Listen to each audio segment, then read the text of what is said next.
Hi everyone. তো আজকে আমি লাল কালারের ড্রেস বানাবো আমার নিজের জন্য। আর এটা যে দেখাচ্ছে এটা কিন্তু আমার না, এটা একজন বানাতে দিয়েছে, ছোটো বাচ্চার ফ্রক। তো আমারটা হচ্ছে এই যে হাতে নিয়ে আছে, এটা হয়। তো দেখি কেমন লাগে। অনেকে তো লাল ডিপ কালার পছন্দ করে না। আর এখন বাজে রাত 10টা।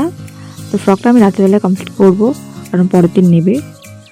আর আমার ভিডিওটা মানে ছোট্ট ভ্লগটা এখান থেকে শুরু করার মেন কারণ হচ্ছে আমি চাই আমার ভিডিওটা 1 থেকে 2 মিনিটের বেশি হোক। তো পরের দিন সকালবেলা আমি আমার কাজ শুরু করে দিয়েছি। এখানে টি শার্ট দেখালাম, এই শার্ট দেখালাম ছেলেদের, মানে ওটা আমি বানাতে পারি না, ওটা কেটে ছোটো করাতে দিয়েছে আমাকে। আর এই যে আমার লাল কালারের জামা, ভুলভাল ভয়েস হয়ে যাচ্ছে, আমি সব উলটপালট করে ফেলছি, মানে আমি সব ভুলে গেছি কী করে কি ভয়েস দিব। অনেক ভাবনা চিন্তা করার পরে এই ভিডিওটা এমনিতেই করছি আমি। এই চুড়িদারটা বানানোর সময় আমি ভাবছিলাম আদৌ কি করতে পারবো বা আমাকে মানাবে। এমনিতেই রোকা পাটকা মানুষ, আমাকে কোনো কিছুই মানায় না। পৃথিবীতে আমি কোনো ড্রেসই খুঁজে পাইনি যে আমাকে ভালো লাগছে। এরকম আমি অনেক ড্রেস বানিয়েছি, বানানোর পর মনে হয় যে হ্যাঁ এখন আমি রোকা পাটকা, এখন মানাবে না, কিন্তু একটু যদি মোটা হই তখন আমাকে মানাবে। কিন্তু মোটা আর আমি হই কোথায়, জীবনে যত টেনশন আমার। তো যাই হোক, আমার কথা আমি সাইডে রাখলাম।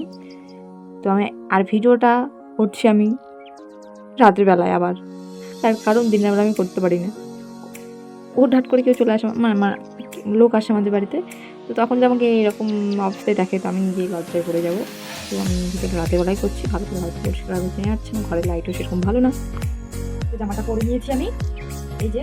কিন্তু মানে এটা আমি অর্ডার করেছিলাম, কাপড়টা তো ভালো আছে না, নেটটা ঠিক আছে, কিন্তু ভেতর যে লাইনটা এটা অত ভালো না, কারণ জড়ো হয়ে যাচ্ছে, সেলাই থাকে না। তো যাই হোক আমি পুরোটা দেখাচ্ছি, যেটা আপনি দিলাম দিয়েছি।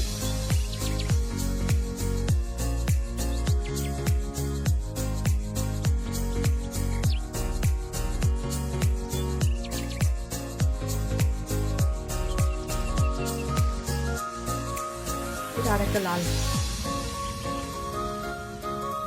এই ডিজাইনটা এরকম রেখেছি।